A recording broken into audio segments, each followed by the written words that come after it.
And we're back. We're at Circuit World here in Blue Ridge. Beautiful, sunny Friday morning. Come up and join us this weekend.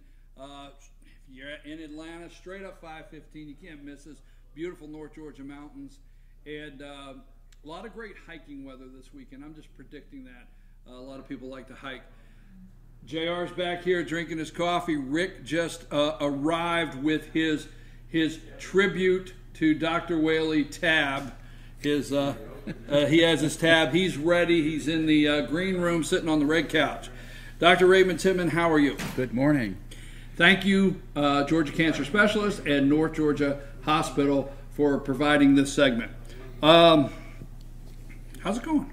Doing good. Are you doing good? Enjoying this weather. Are you? Beautiful spring weather. It is. Now, I understand sometimes we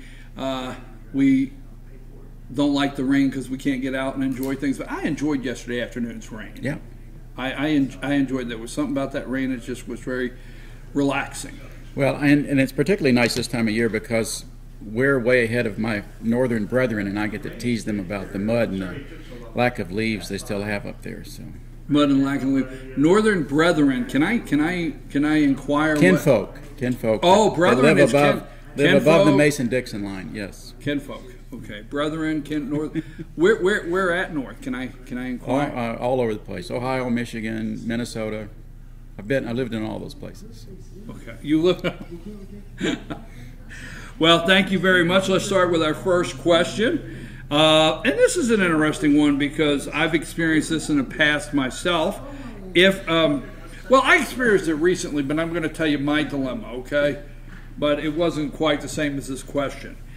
If I have slight stomach pains after almost every meal, and especially after drinking like strawberries, apple juice, or lemonade, could this be related to acidity? I think that's how you say it. Should I try an over-the-counter acid reducer, or is this the cause of concern for a doctor's visit if I have slight stomach pain after every meal? You're giving me heartburn with that question. Oh, Amanda, did you miss that? I'm giving him heartburn with that question. Oh, you're funny. Where's the drum roll, Rick? Is that your drum? There you go, Rick with the drum roll. So the general answer to that is if you're having various symptoms, water brash where you feel like you're regurgitating acidic fluids, or you have a low-grade gut ache, or just a pain in your chest, and you're a young person, this also is age-dependent, okay, because us older folks can have pain in our chest that we think is stomach pain, so you have to try to tease that out, and it's hard.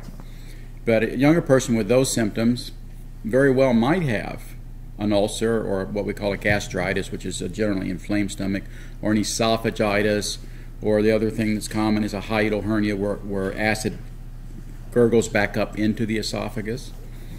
It's very common. They're so common that there are tons of over-the-counter treatments.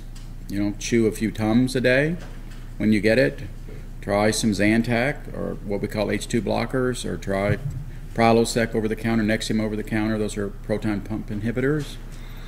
But if those don't make it get better, then you need to see somebody. So there's a lot of over-the-counter. So if you have slight stomach pain, which some would call heartburn, and and also certain drinks that you drink, if there's a lot of over-the-counter, your Pepcid AC, Zantac, there's several over-the-counter pretty good medications. But if it still persists with the over-the-counter, that's reason to go, reason to get to the doctor. Okay. I had a recent incident with a patty melt. And you want to hear my patty melt story again? Oh my gosh. Well, I was talking about having a bellyache, So it's 9 o'clock at night. I said, I'm hungry. So instead of just, fixing this peanut butter and jelly sandwich, I thought, what would be wrong with 2 patty melts? Right? Right.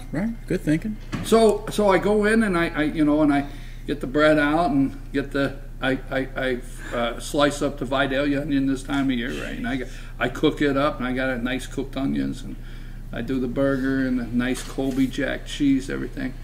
And I had a couple patty melts. Now I got a bellyache later. Is that my own fault because I ate the patty? That's your fault. Oh, all right. That's way too serious cooking for after bedtime. So. I wanted a doctor's opinion, Huh? That's over the top. That was a long night, Doctor. Yeah, I guess that would be a long night. So you don't recommend the patty melt after 9? No, not unless you live in Australia. Then you're in normal time there. So. Okay. All right. So I just want to ask that question myself. It was a mistake that I made this week.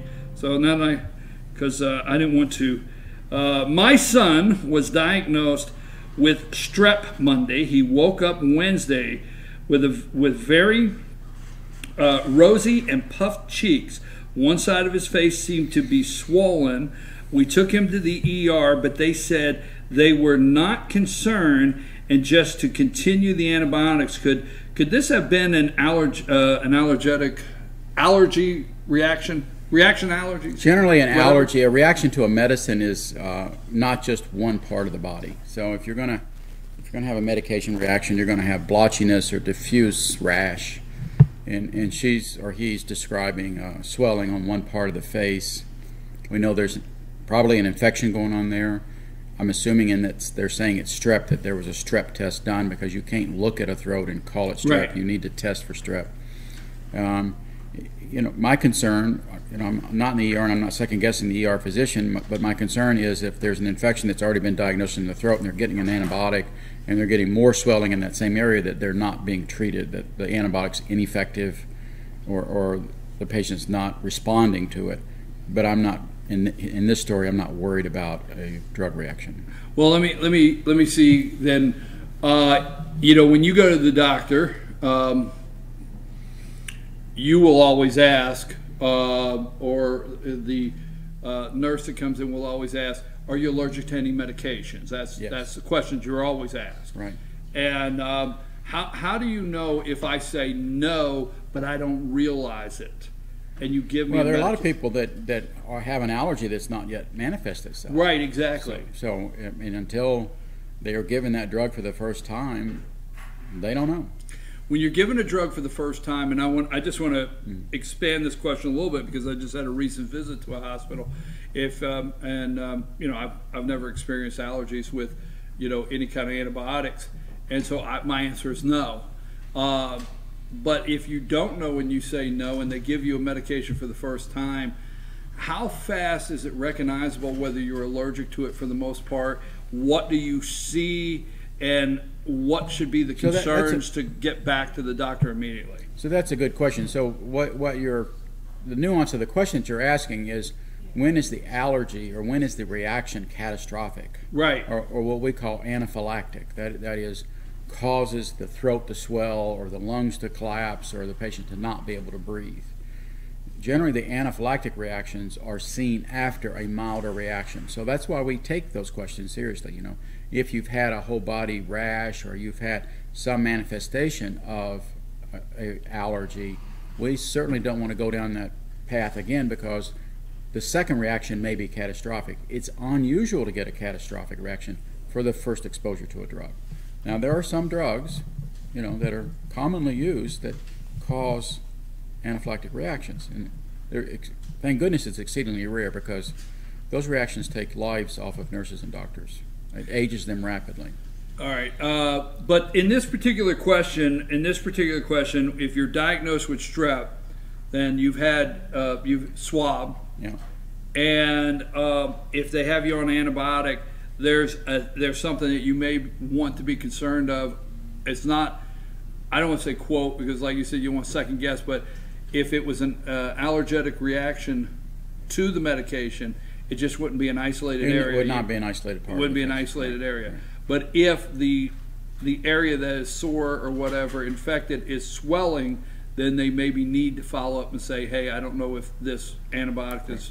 And it's the mom's appropriate to ask that question, because not only could there be a treatment failure, but there could be another secondary infection. There could be a tooth infection. There could be an infection in the parotid glands, the salivary glands of the face or neck that need additional treatment. So when you go in and if you test positive for strep, that may not be the only infection you have that day. Right. Thank you. Okay, let's get to our last one of the day. I'm having trouble falling asleep, especially the night I made the patty melts after 9. I'm sorry. It'll do it to you every time. It'll do it to you every time.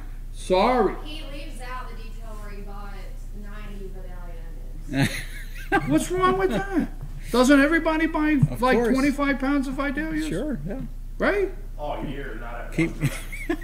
No, at one time I have a box. Well, if you're going to drive down there, you need to get a bunch. No, I like onions. What's wrong with that? I'll tell It's you. heartburn. It is not.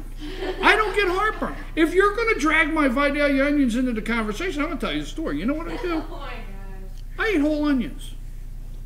What's wrong? Vidalia onions, I hope. So. Vidalia. So what I do is I cut the top off, cut the bottom off, take the outer peel. Now I got a nice onion, right?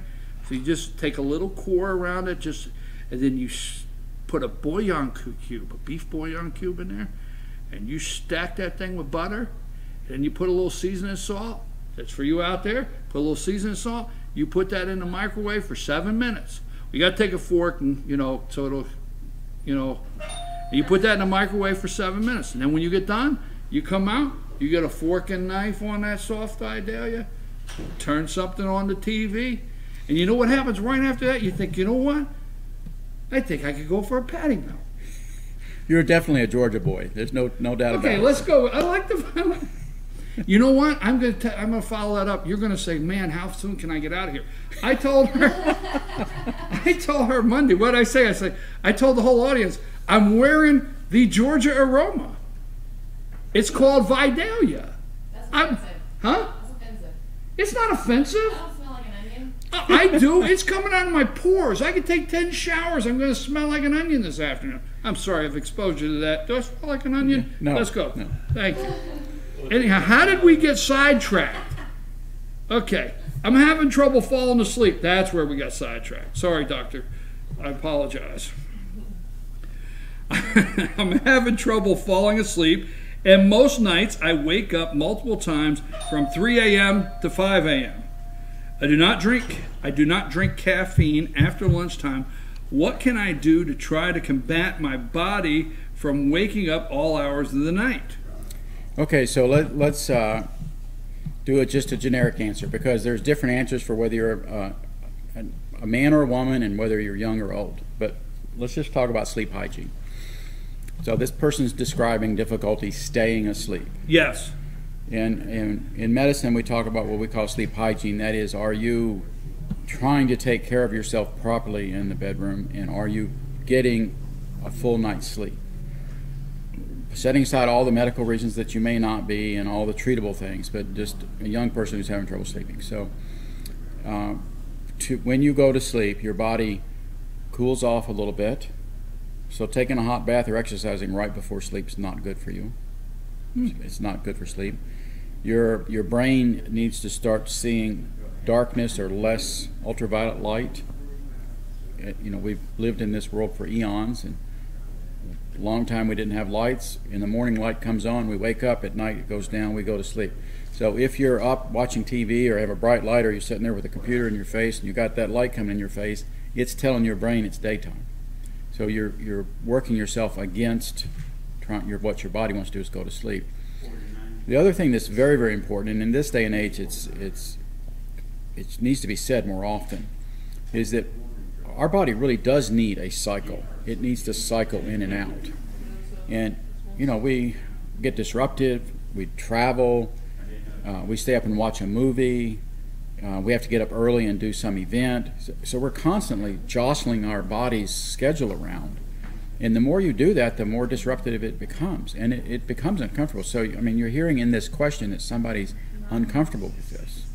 They're not feeling good about getting up all morning and then being tired when they do go through the day. So those are just a few pointers about sleep hygiene. But I think the emphasis I would like to stress here is that getting a good night's sleep on a regular basis is important. And pay attention to those things that are working against you. Well, yeah, you got to take all the things out of the way that is a block for the relaxation you need. I do enjoy what Dr. Whaley. Anytime we get a sleep question, I do enjoy what Dr. Whaley says. The bedroom is to sleep. So you know, and I know we got into, you know, the bedroom is a mini apartment. It has, we have our TV, we have all kinds of illuminated lights and things like that. And, you know, he says, hey, you need an area that it's to sleep. And that's something I have to agree with him on. I don't have a lot of trouble falling asleep. I do wake up throughout the night sometimes, but so the advice on when you wake up in the middle of the night, as this questioner is saying, and following up with Dr. Whaley's advice, is don't toss and turn, don't lay there in the bed, and also don't turn the TV on or a bright light on or something that's stimulating you. So you might get up and go sit in a chair, you might, you know, have a dim light while you're reading a little bit in the corner just to get back to sleep again. So don't lay there and be fritting around. Well, I will say this, you know, what's unusual, and I don't know what it is, but like I could sit there at 6 o'clock in the afternoon, in the evening, and start into the evening, and I could sit in my chair, and I can't hold my eyes open. It's like I just going to fall asleep right in the chair. I can't hold my eyes open. And I say, you know what, I'm going to go to bed. I can't even hold my eyes open. I'm about to fall asleep in the chair. Then I'll go to bed and can't fall asleep. Yeah. You understand that? Yeah. It happens. It depends on what we're struggling with, where our mind is. And all jokes aside, our diet, and I did do something after 9 I should have, but our diet is also very important. Sure, how late you eat, right? Whether How your body's late you working eat or not. You know, it's work to digest. Can I do a little follow up on the caffeine there? Because this person says I do not drink caffeine after lunchtime. There was a time I grew up in a house where the part of the law was we had to have a pot of coffee. So my mom and dad, part of the law in our home, it did not matter if it was July 4th and the forecast was 103 degrees. You could always go in the kitchen and get a cup of coffee. That's the thing. All day long. All day. Wow. Yeah. Morning to dark. Coffee. There's a pot of coffee. You need a cup of coffee. My mom is on autopilot. Even at her age today, she's on autopilot. When the pot empties, she just makes another because somebody could be coming through the door. Wow. Okay, so that being said, I never had a problem because we drank coffee, okay? So I never had a problem falling asleep when I was younger. I mean, I could actually, it wasn't until I got in my 40s today, but when I was in my 20s, I could drink, like, I'm 28 years old, I could drink a cup of coffee at 9 o'clock at night, watch TV, go to bed. Never thought about it. I am now to the point that I can't have a cup of coffee after 5. If I drink a cup of coffee after 5 o'clock in the afternoon, I totally shut down anything possible caffeine at 5 because it keeps me up. What changed? I mean, what changes with? Well, that's an interesting question because some people drink coffee, oodles of it, a pot of coffee, and it doesn't stimulate them. It doesn't affect them. And a big piece of it is how does our body get rid of the coffee? How does it metabolize the coffee? Okay. So as you aged, your body chemistry may have changed, and the coffee staying in you longer at a higher level, and you're more aware of it. Whereas maybe when you were younger, your body and liver turned it over and got rid of that caffeine pretty quick. Okay, all right. I just thought it was interesting because I can't do any caffeine after 5 anymore, and it used to be it didn't mean nothing to have a cup of coffee. I think it may have come after that alien abduction that you. The alien abduction. Yes. Okay. All right. We have on our Ask the Doc segment, we have covered alien abduction. We've covered patty melts. We've heartburn. covered patty melts, heartburn. You got it. You got a joke?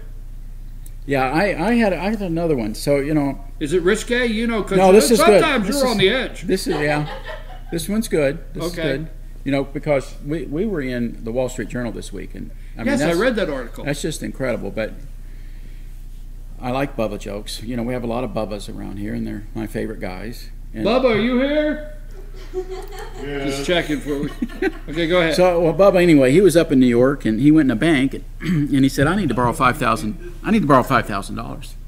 So Bubba went in the bank in New York, wanted to borrow $5,000. The banker said, "Well, do you have any collateral?" And he said, "Yeah, I got my Ferrari right out here on the street." The banker said, "Well, let me see that." So he went out and looked at it. And he said, "Well, that'll do." So he loaned him, wrote up the loan, only $5,000. And Bubba said, "I'll be back in a couple weeks." Came back in 2 weeks. He said, "I want to pay off my loan." Banker said, "Okay, well, that's a $20 service fee and interest, so that's $28. He said, Bubba wrote him a check for $5,028. And the banker, while he was writing that check, said, well, Bubba, you know, we checked you out while you were gone, and you're worth millions of dollars. Why did you borrow $5,000 from our bank? And Bubba looked at him. He said, well, where else in New York City could I park my Jaguar for 2 weeks and have it looked after for $28? Oh my gosh. Bubba's pretty smart. Yeah. Cost Bubba $28 for 2 weeks. Okay. That was my cousin. Was that JR? That's JR's cousin. Yeah. He knows Bubba. It's a sharp family. Huh? Sharp family. Dr. Tidman, we appreciate you very much. And yes, it was right up in the Wall Street Journal electronic edition that I read about Blue Ridge and halfbacks. And we can talk about that at another time.